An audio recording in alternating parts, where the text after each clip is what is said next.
Sa ibang balita naman, sugatan ang pinaniniwalaang notorious na karnaper na si Raymond Dominguez matapos pagbabarilin sa QC kanina. Si Dominguez ang isa sa mga sospek sa pagpatay sa isang car dealer noong nakarang taon. Para sa latest aksyon, nasa linya ng aming telepono, si Radyo 5 reporter Rosel Lopez. Rosel, ano na ang balita dyan? Yes, Erwin, tinambangan nga ng riding in tandem ang magkapatid na Roger at Raymond Dominguez sa may Xavierville, Katipunan, Quezon City kanina lang.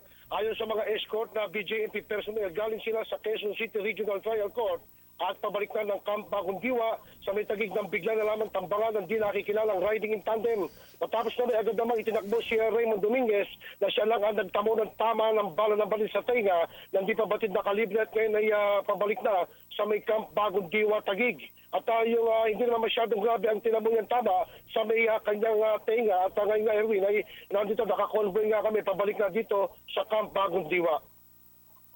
Rosel, ang akala ng mga kababayan natin ay nasa kulungan pa yung mga yan dahil patong-patong ang kaso ng carnapping ng dalawang yan. Actually, Erwin, ay talagang nakakulong pa sila at kaya sila nagpunta ng Quezon City Regional Trial Court ay meron silang hearing kanina.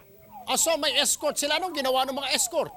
Oo, may escort sila nga mga BJMP personnel nga Erwin at siguro kampante sila at pabalik na nga sila sa may area ng Camp Bagong Diwa sa may Xavierville ay tinambangan na nga sila nang hindi pa nakikilala nga mga suspect na riding in tandem.